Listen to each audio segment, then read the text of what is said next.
Okay, writers. Well, yesterday we had such a good day brainstorming topics. And do you remember how we used this tool to come up with all sorts of different things you are experts about? And we wrote down anything that you love a lot, or you do a lot, or you think that you could write a whole all about book about, right? So remember that each one of those things you wrote is a separate book. You can turn into a separate book. And so today I wanted to teach you that all about book writers like to plan out and organize their books by coming up with headings. So it's like chapters, right? Chapters have different chapter titles. And so we can have a different heading on the top of each page to keep our information about our topic separated so that we don't keep saying the same thing over and over. So I'm going to show you a couple of things. I found it in a book. Here's a great example. This is a book called Seasons. And so in this book about seasons, you'll see every page has a different heading. So this is what I'm talking about. So maybe if you can see it on the screen. What's this page about? Winter. This page is about spring. This page is about summer. This page is about fall. And then the author kind of just wraps up all four of the seasons. And that final heading is just the 4 seasons. So many of you already started books. You did your brainstorm list, then you started a book. So whether you're starting a brand new book, or if you want to do a book like you've already started, you can go through and add headings. So I'm going to show you, remember how the first thing I wrote, cats, and I already started a book about cats, but I didn't go through and add headings yet. I did write cats at the top, but now I'm realizing that's more like an overall, that'll be the title of my book, will be all about cats. But really, remember how I wrote, cats come in lots of colors. There are black cats, white cats, orange cats, gray cats, and more. So really, this page is specifically about cat colors. So I'm going to change this. I have a little edit to make. I'm going to call the heading of this page Cat Colors. And then I'm going to come up with headings for each page. I'm going to think about all the things I know about cats. And remember, like, if you didn't know that much about cats, it could be a book about animals. One page could be cats, one page could be dogs, one page could be rabbits. But since I've had pet cats since I was a kid, I know enough about cats to write a 5-page book. So I'm going to have cat colors. And then remember how I sketched out the next page? So that's going to be playtime, toys that cats like to play with. I'm going to do one, let's see, what else do I know about cats? I know how to take care of them. It's not all fun and games, right? You have to feed them and change their litter. So I'm going to have one heading about that. Then let's see, their personalities. They have different personalities. Some cats are shy, and some cats will scratch, and some cats are sweet, and they like to lie on your lap. And let's see, I'll need one more topic, like what makes cats so lovable? I think that would be a good one. So I'm going to show you how I'll go through and write my headings for every page. Cat colors. So for this one, I'll write playtime. Can you guys see that? Play. I'm going to leave my 2 fingers space since this is a separate word. Playtime. And this will help me later to remember what I wanted to write, so I don't keep writing the same thing. Because I don't want to just say cats are cute and fluffy on every page, right? That would be a little bit boring for the reader. So let's see, cat playtime. Oh, how to take care of them. Taking care of cats. That'll be the one where I talk about feeding them. And let's see. Oh, they're different personalities. Now that's a long word. Personalities. How can we do that? Sun. Al. ease. All right, good enough. Personalities. And then what makes them so lovable, right? Why do I love cats so much? What's so great about cats? Yes, that's part of it, for sure. What do I love about cats? So your headings don't have to be that long. Your headings could be one word. It could be short or long, whatever you think. So let's start thinking.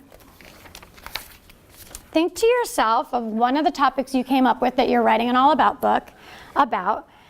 And you're going to turn to your turn and talk partner and see if you can come up with 5. Maybe you could only come up with 3 today, but try your best. See if you can take turns coming up with headings, chapter headings for your all about book.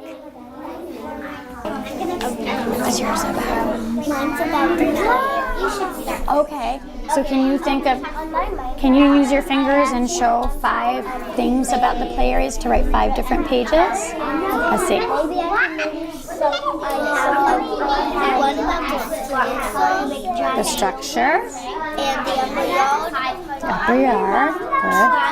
Track. And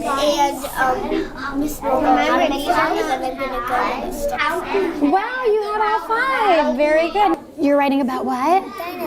Dynamite. So can you write 5 pages about dynamite? Do you know 5 different things about it? So one page will be about exploding. Okay. Okay. Everybody can turn back. So I heard some really good ideas, and I'm so excited to read your books and learn about all these things because you guys, it sounds like, are experts on a lot of things. You're experts on dynamite and bugs and the playground and all kinds of things. Okay, so as we go back, did you have a question about it, Roy? I'm going to tell you something. I'm going to write all about the human body. Okay, I'm sure you can come up with lots of headings for that. Excellent. Okay, so today and every day while we're working on these all about books, remember that you can write headings on each page to help you organize your thoughts and remember what you wanted to write about. We ready to go? Yeah. Okay, how's it going with your writing? You don't know? Here, you want to tell me about it? Let's put the cap on for now. So what's your topic? What are you teaching us about in this book? Doggies. It's going to be all about dogs? Yay, I love dogs. And I love your picture. There's so many details. What are the dogs doing?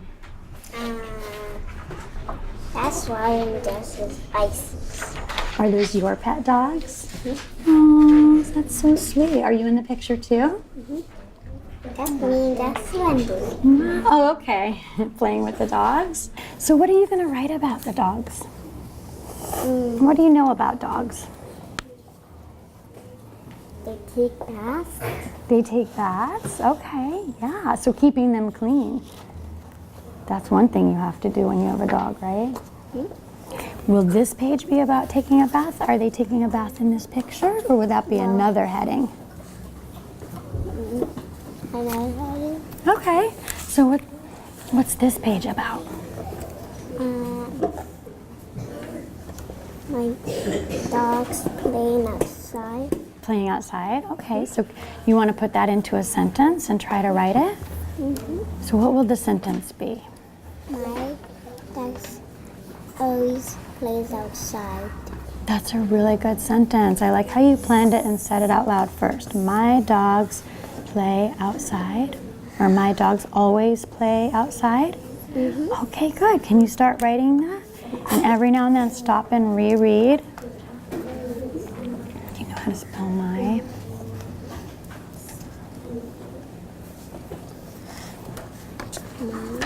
Good. Ooh, I'm so glad you remembered to put in the 2-finger space. And you're sounding out.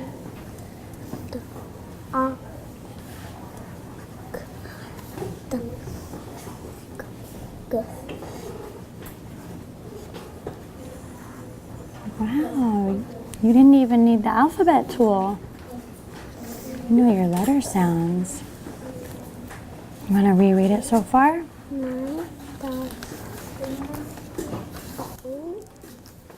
Good. Keep going with that. You're doing wonderful. The first page had a heading? Let's see. All about the play structure. And then you have a warning for the slides as one of your... let me share. Can I share this with the class? ST. All right, I just wanted to interrupt for a minute because I saw that Sophia has started going through her book about the play structure and adding headings. And so her first heading is kind of a general, all about the play structure. And then her second page, she has a heading that says warnings about the slide, where she's going to talk about how it can be a little dangerous if you don't use the slide the right way. Right, Sophia? Good job. Keep up the good work. Boston has wild turkeys. At least that's what I have heard. That is so great. Can we start from the beginning? Can you read me your whole book? So this is the book that's all about different places in the world. Wow. So New York has a statue. A lot of people call the Statue of Liberty.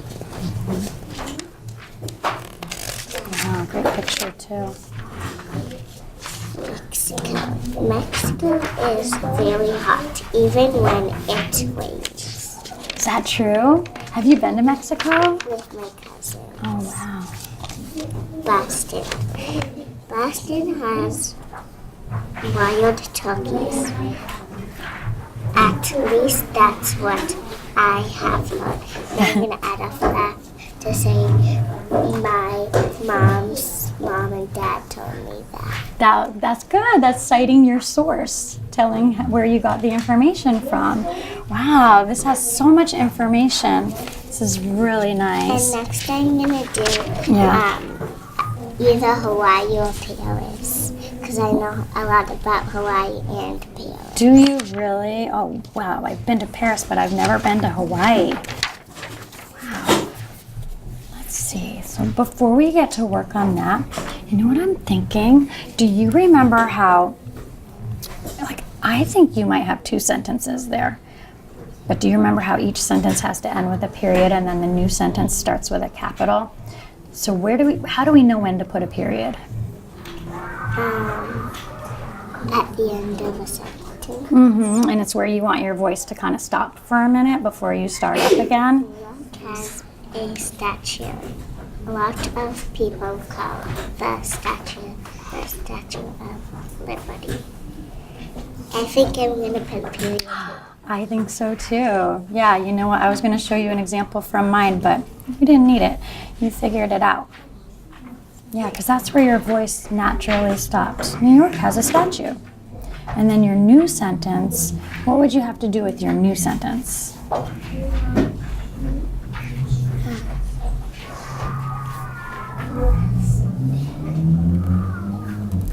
There you go. Start it with a capital. And this just makes it easier for the reader to read. Then we know when our voice needs to stop. Now when I'm reading it, New York has a statue. A lot of people call the Statue of Liberty. And of course you have that beautiful picture. So yeah, each page that you're working on, sometimes you remember, and that's great, but always reread and make sure. I think you are ready to move on. Continue about Boston. Is that the one you're working on? Awesome book.